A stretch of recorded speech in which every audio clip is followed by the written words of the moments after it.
안녕하세요. 결혼을 앞두고 있던 30대 여성입니다.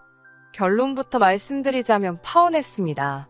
그런데 파혼 이유가 너무 어이가 없어서 어디다 속 시원히 말도 못했습니다.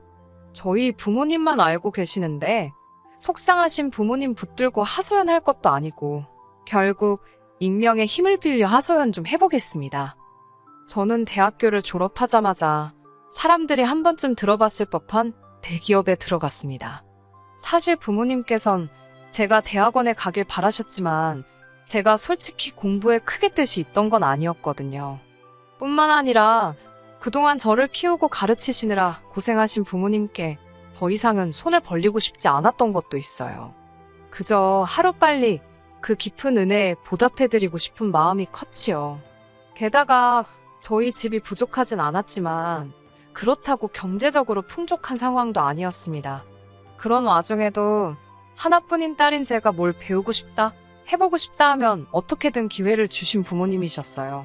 부모님에게 받은 큰 사랑을 이야기하자면 정말 끝도 없겠네요. 아무튼 그래서 저는 계속해서 공부를 하는 대신 좋은 회사에 들어가야겠다고 진작부터 생각하고 있었고 다행히 목표를 이룰 수 있었습니다. 대기업에 입사를 하자마자 이후에는 열심히 회사 생활을 하다가 나이 40이 되기 전 제 사업을 차려야겠다는 새로운 목표도 세웠고요. 제 성격이 일단 뭔가 해야겠다고 마음을 먹으면 마치 경주마처럼 그것만 보고 달리거든요. 직장 생활도 다를 게 없어지요. 덕분에 친구들과의 여행, 연애 같은 건 잊고 살았던 것 같아요. 그렇게 어느덧 제 나이도 30을 목전에 두게 되었고 주변 사람들은 절 일중독이라고 불렀어요. 그러던 어느 날 평소에도 저를 챙겨주고 아껴주던 회사 선배 언니가 보다 못하겠던지 그렇게 살지 말라며 소개팅을 주선해 주었습니다. 솔직히 내키지도 않았고 당황스럽기까지 했지만 언니 마음이 고마워서 거절하지 못했달까요?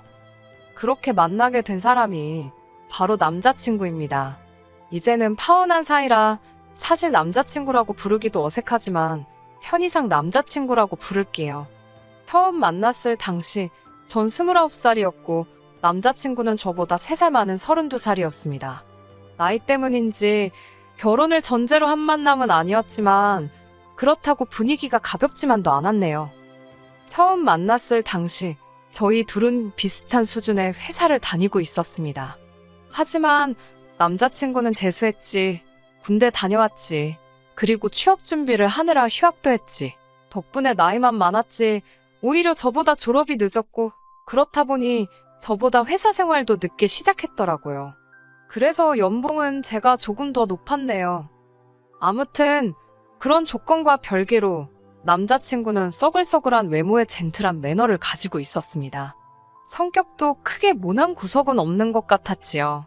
그래서 연애 경험이 한 번밖에 없다고 했을 때 하마터면 저한테 거짓말을 하고 있다고 오해할 뻔했네요. 사실 말하기 쑥스럽지만 저 역시 제대로 된 연애는 해본 적이 없었습니다. 한마디로 둘 다 나이만 먹었지 연애에 서툴었어요. 그래서 처음에는 별것도 아닌 일에 다투기도 했고 잡음도 있었고요. 하지만 서로 양보하고 맞춰가며 인연을 만났습니다. 그 무렵 소개팅을 주선해 주었던 선배 언니가 결혼을 하게 되었습니다. 언니 역시 저 못지않게 이력심이 많은 사람이었는데 그런 언니가 결혼을 하니까 제 마음도 왠지 싱숭생숭하더라고요. 불현듯 제 나이가 벌써 31살라는 생각을 하게 되었고 시간이 이렇게 빨리 흘렀구나. 새삼스레 주변을 둘러보니 이미 몇몇 친구들은 좋은 사람을 만나 시집을 갔고 심지어 아이까지 키우고 있는 친구들도 여럿이었습니다. 저는 왠지 모를 조급함이 들기 시작했지만 자존심 때문에 먼저 결혼 이야기를 하고 싶지는 않았어요. 그래서 처음엔 유치하지만 장난처럼 결혼에 대해서 운을 띄웠지요. 하지만 남자친구는 눈치를 못 챈 건지 아니면 의도적으로 모르는 척하는 건지 얼렁뚱땅 제 말을 별거 아닌 일처럼 치부하고 넘기기 일쑤였습니다. 결국 참다 못한 제가 남자친구에게 확실히 방향을 정해달라고 했어요. 저와 결혼을 생각하고 있는 건지 그게 아니라면 놔달라고요. 그제서야 남자친구는 기다리게 해서 미안하다며 저에게 프로포즈를 해왔습니다. 그렇게 결혼 준비가 하나씩 시작되었어요. 전에는 남자친구라는 사람에 대해서만 알았지만 결혼을 하자고 마음을 먹으니 남자친구의 가족은 어떤 사람들인지, 남자친구는 어떤 가정에서 자랐는지 궁금한 것도 확인해야 할 것도 많더라고요. 서울에서 태어나 지금까지 부모님과 떨어져 본 적 없는 저와 달리 남자친구는 혼자 15년째 자취를 하고 있어요. 한편 남자친구의 부모님께선 차로 1시간 반 정도 떨어진 곳에서 살고 계셨는데 그 근처에서 반찬 가게를 운영하신다 들었지요. 장사가 어느 정도 되었는지는 잘 모르겠네요. 결혼 이야기가 나오기 전에는 그런 이야기까지 궁금하지 않았던 게 사실이고, 결혼 이야기가 나온 후에는 괜히 제가 돈 때문에 물어보는 것처럼 보일까봐.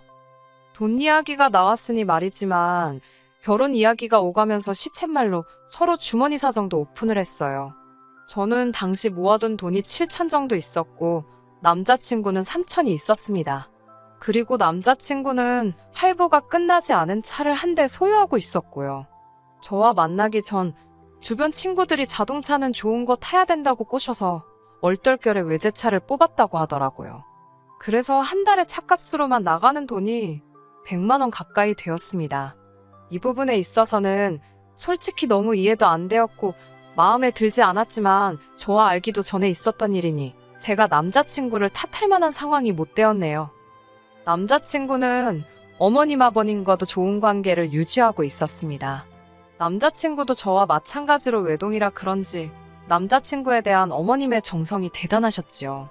게다가 덜어져 살아서인지 어머님께선 한 달에 한 번 내지 2번은 꼭 남자친구 자취방에 찾아오신다 들었습니다. 국이며 반찬이며 챙겨오셔서는 청소까지 구석구석 싹 해주고 가시신다고요. 사실 그 이야기를 들은 이후로는 남자친구 자취방에는 아예 출입을 하지 않았습니다. 저희 부모님 세대만 하더라도 남녀가 서로 집에 드나드는 거에 대해서 불편해하시는 분들이 많잖아요. 괜히 저에 대해서 색안경을 끼실까봐 나름대로 행동에 신경을 많이 썼습니다. 하지만 제가 아는 건 이 정도가 전부였고 실제로 어머님 아버님을 직접 뵌 적도 없고 대화를 나눠본 적도 없었어요. 그래서 어머님 아버님과 식사 자리를 갖게 되었습니다. 지금도 다시 생각만 해도 구역질이 올라오네요. 어쨌든 처음으로 인사를 드리러 가는 자리였기에 뭘 사갈까 고민을 많이 했어요. 그러다 미리 주문해야만 먹을 수 있다는 케이크를 사가게 되었습니다. 어차피 식사하고 나면 디저트가 필요할 테니까 다 같이 먹으면 되겠다는 생각이었지요. 남자친구가 원래 달달한 디저트류를 좋아하기도 했고요. 그렇게 남자친구 집에 도착하니 어머님께서 드디어 만나본다며 너무 다정하고 따뜻하게 저를 반겨주셨습니다. 사실 시집살이라던가 고부 갈등에 대해 안 좋은 이야기를 많이 들어서 긴장을 꽤나 한 상태였거든요. 하지만 어머님의 환영 덕분에 제 마음속 걱정이 눈 녹듯 사라지는 것 같았네요. 그렇게 집 안으로 들어선 뒤 케이크를 어디다 둘까 하다가 조심스레 냉장고를 열었습니다. 그러자 순간 알 수 없는 악취를 맡게 되었어요.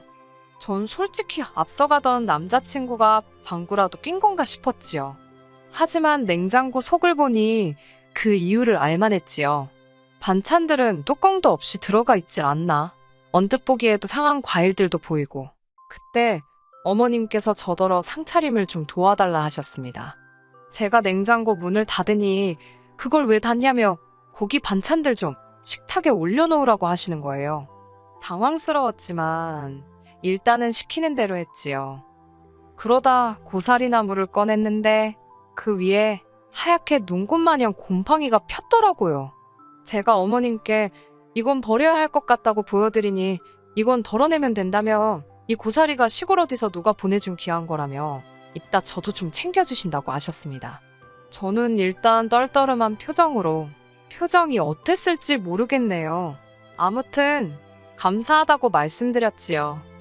어머님께선 하나밖에 없는 아들이 며느리감을 데려온다고 해서 너무 좋으셨다며 갈비찜도 하고 전도 하셨다고 그러더라고요. 제가 뭐라고 이렇게까지 하셨나 싶어서 너무 감사했어요.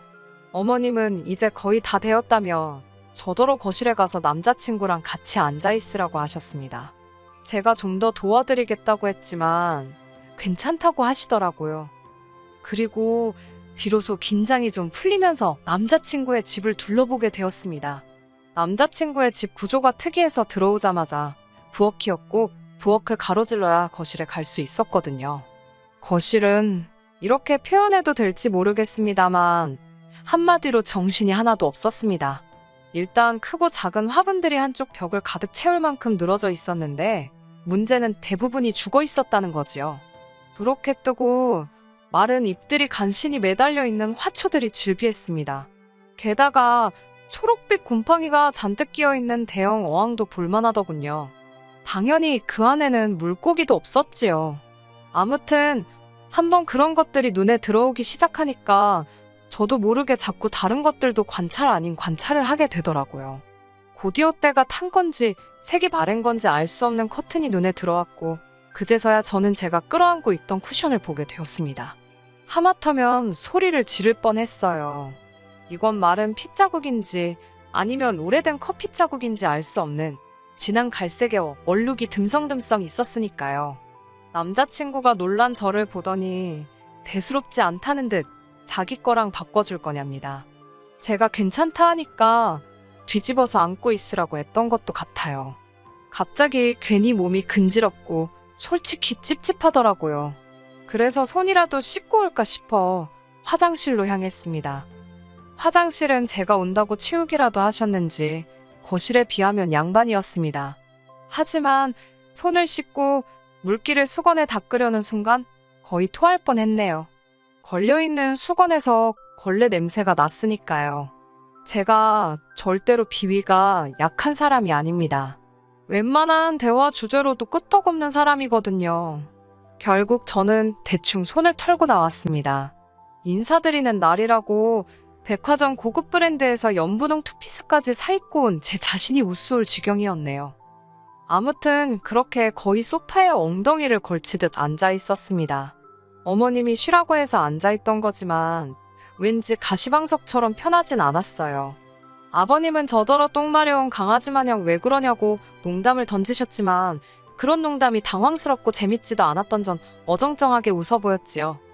어느덧 어머님께서 식사 준비가 다 되었다 하셨고 그렇게 저를 포함한 모두가 식탁에 둘러앉았습니다. 집의 상태와 달리 모든 음식은 정갈하게 담겨져 있었고 냄새도 좋았어요. 반찬 가게를 하신다더니 역시 솜씨가 좋으신가 보다고 속으로 생각했지요. 하지만 그런 생각도 잠시. 저는 어머님의 행동에 다시 한번 크게 놀라고 말았습니다. 어머님께선 국이 간이 잘 됐나 혼잣말처럼 말씀하시더니 수저로 간을 보시더라고요. 좀 싱겁다 하시더니 맛소금을 어머님 입에 넣으셨던 수저에 덜어서 그대로 국이 들어있는 냄비로 직행이었습니다.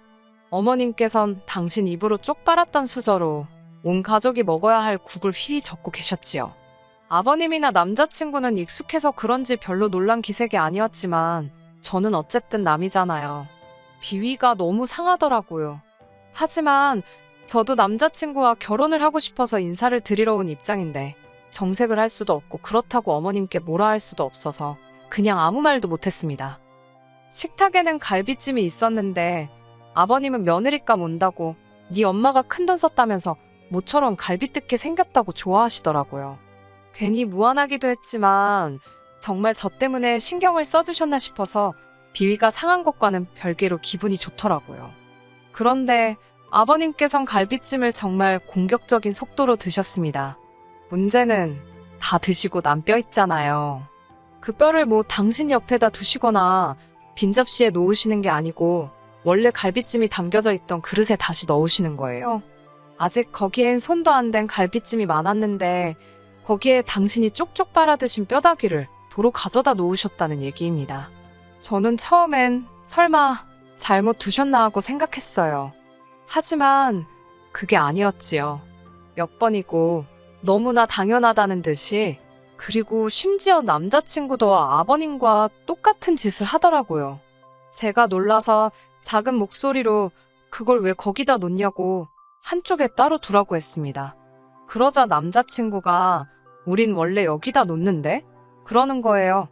어머님도 저더러 너도 그 뼈 식탁에 놓지 말라고 괜히 식탁 닦아야 된다고 그러셨습니다. 정말이지 각자 입에서 나왔다 들어갔다를 반복했던 뼈가 다시 고기가 들어있던 접시에 담기는 걸 한번 상상해보세요. 정말 식욕이 뚝 떨어졌어요. 그래도 당장이라도 토해버리고 싶은 걸 억지로 참고 어머님이 휘휘 저어 떠주신 국물하고 간신히 밥을 삼켰네요. 그러자 어머님께선 왜 이렇게 못 먹냐며 손수 고기를 발라 제 수저 위에 올려주셨습니다. 어쩔 수 없이 어거지로 한 입을 먹었는데 어머님이 고기가 부족한 것 같다며 뼈다귀로 가득한 접시를 들고 가시더니 다시 그 위에 갈비찜을 채워오셨지요. 하지만 이런 문제로 제가 파혼을 한 건 아닙니다.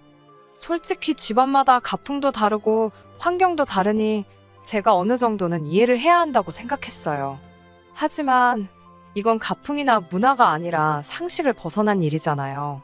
게다가 구역질이 날 법한 일은 여기서 끝나지 않았습니다.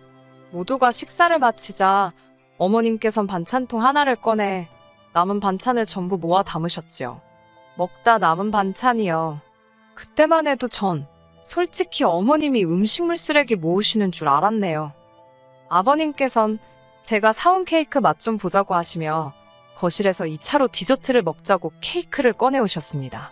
제가 부엌에 접시를 가지러 가려니까 어머님께서 접시를 못하러 쓰냐고 설거지거리만 늘어난다며 대충 먹자고 하셨어요. 떨떠름했지만 유난 떤다 소리 들을까봐 네 하고 자리에 앉았습니다. 케이크를 꺼내니 아버님께선 당신은 이 크림이 그렇게 좋다며 당신 수저로 크림만 떠드시기 시작하셨습니다. 문제는 잘라서 당신이 드실 부분만 건드시는 게 아니라 케이크 한 판을 다 그렇게 훑어드시는 게 아니겠어요? 보다 못한 제가 아버님께 좀 덜어 드시는 게 어떻겠냐고 돌려서 말씀을 드렸지만 됐다고 하시길래 결국 솔직히 말씀드렸습니다. 아버님 침이 여기저기 다 묻어서 다른 식구들은 어떻게 먹냐고요. 웃으며 농담처럼 말씀드리니 아버님도 막 웃으시면서 당신 침은 로얄 젤리랍니다. 그러면서 저더러 한 숟갈 줄까? 그러시며 막 당신 수저에 침 뱉는 신용을 내셨다니까요. 그 꼴을 보고 전 더는 구역질을 참지 못했고 순간 분위기가 아주 싸해졌습니다. 결국 제가 죄송하다고 먼저 가보겠다며 자리를 일어섰는데 어머님이 아까 남은 반찬을 쌌던 반찬통을 제 손에 들려주시며 집에 가져가서 고추장 넣고 비벼 먹으랍니다. 저는 어이가 없어서 됐다고 말씀드리고 그대로 집을 나왔네요. 밖에 나와 찬바람을 쐬니 속이 좀 가라앉는 것 같기도 했고 이제 슬슬 큰 길로 나가 택시를 잡으려고 했는데 남자친구가 뒤따라 나왔더라고요.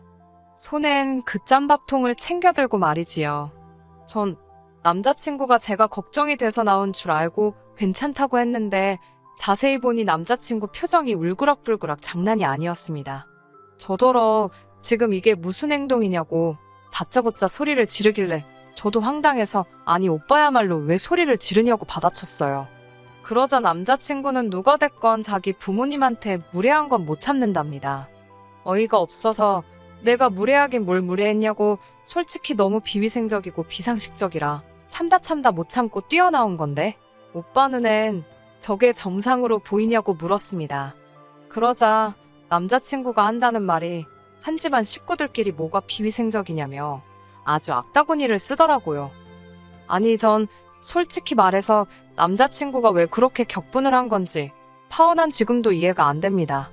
차라리 남자친구가 자기 부모님이 절 너무 편하게 생각하셔서 실수를 하신 것 같다 미안하다라고 말했으면 저도 내가 좀 더 참았어야 하는데 어른들이 민망하진 않으셨을지 걱정이라는 식으로 대화가 마무리되지 않았을까 싶거든요.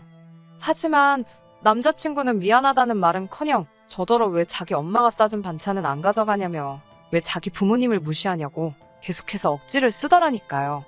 결국 저도 막판엔 그걸 더러워서 어떻게 먹냐고 오빠나 먹으라고 했습니다. 그러자 어머님 반찬 가게 오시는 손님들은 돈 주고 사 먹고 없어서 못 먹는다며 저더러 꼴값 떨지 말랍니다. 도저히 들을 생각도 없고 논리도 안 통하는 인간한테 떠들어봤자 나만 손해다 싶어서 그래 많이 팔아먹으라고 덕담 한마디 해주고 뒤도 안 돌아보고 집에 왔네요. 제가 이렇게 파혼을 했으니 도대체 어디 가서 이야기를 할 수 있겠어요? 이건 뭐 본격적으로 혼수 예단 이야기를 하다 틀어진 것도 아니고 시부모님 되실 분들은 상식이 없으셨고 아들은 재수가 없었다고 해야 하는 건지. 파혼 결정은 제가 일방적으로 했고, 그래서 한동안 남자친구에게 연락이 오긴 했었어요. 일평생 그렇게 살아오신 어른들을 바꾸려 들지 말라나, 옛날에는 다 그렇게 손으로 나눠 먹고 했어도 그게 정이다 생각하고 살았다나, 자기 부모님은 정이 많은 분들이라 그렇다나, 별의별 개소리를 다 하던데 그냥 깔끔하게 무시했더니 이제 연락은 없네요. 솔직히 제 인연이 아까워 미치겠습니다. 그렇다고 원망만 하며 시간을 보내기엔 제 인생이 아까워서 오늘 이렇게 마지막으로 털어놓고 더는 기억하지 않으려고 합니다. 똥 밟은 셈 치려고요. 끝까지 들어주셔서 감사합니다. 오늘의 사연은 여기까지입니다. 구독과 좋아요, 알람 설정 부탁드리고 더 좋은 사연으로 다시 찾아뵙겠습니다. 감사합니다.